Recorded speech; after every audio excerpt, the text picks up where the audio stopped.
గురుగారు, వేదాంతం అంటే ఏమిటి? వైరాగ్యం రావాలి అని అంటే వేదాంతం తెలిసి ఉండాలంటారా? చాలా సులభం అమ్మా. ఈ వేదాంతం తెలియాలి అంటే వివాహం చేసుకోవాలి అంటూ ఉంటారు. వివాహం చేసుకుంటే వేదాంతం జీవితానుభవంగా అర్థమవుతుంది.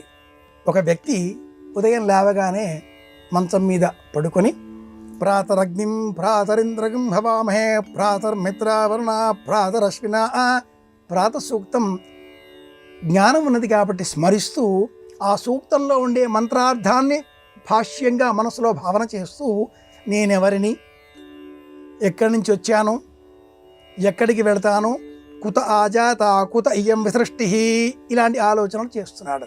నేనెవరిని, ఎక్కడి నుంచి వచ్చాను. ఇంతలో వంటింటిలో నుంచి ఇల్లాలి కంఠం వినిపించింది.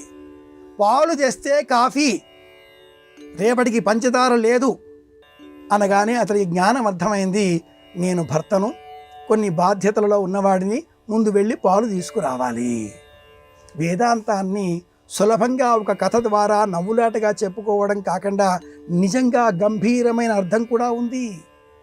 యో వేదాదౌ స్వర ప్రోక్తో వేదాంతే చ ప్రతిష్ఠితః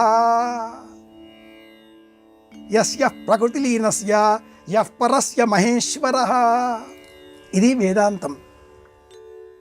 కర్మ సిద్ధాంతాన్ని అనుసరించే మనమంతా వేదాంతాన్ని ఒక దర్శన శాస్త్రంగా పాటించాలి. 6 విధాలుగా చెప్పబడ్డ ఈ వేదాంత దర్శనములో ప్రత్యేకంగా ఉన్న సిద్ధాంతం వ్యాసప్రోక్తమైనటువంటిది. కర్మ సిద్ధాంతానికి, జ్ఞాన సిద్ధాంతానికి ఘర్షణ అంటూ ఉంటారు పెద్దలు. వ్యాసప్రోక్తమైన వేదాంత దర్శనంలో బౌద్ధము, అద్వైతము, ద్వైతము, విశిష్టాద్వైతము, వీరశైవము అన్నీ కూడా దర్శన సిద్ధాంతాలే. ఇవన్నీ వేదాంతంతో కూడుకుని ఉన్నవే అయి ఉన్నవి. కర్మ అన్నది ఇందులో ఒక భాగం మాత్రమే.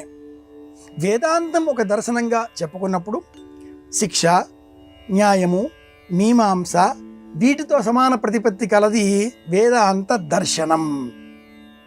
వేదాంతం అంటే దైవ స్వరూపాన్ని గురించిన ఆలోచన చెయ్యడం, మూలాలను అన్వేషించడం. వేదాంతములో విగ్రహారాధన ఉండదు, జ్ఞానం ఉంటుంది. ఎవరు, ఎక్కడ, ఏం జరుగుతోంది అన్న వివేచన ఉంటుంది, మౌనం ఉంటుంది. వేదాంతి మౌనంగా ఉంటాడు. ఇది నేపథ్యం.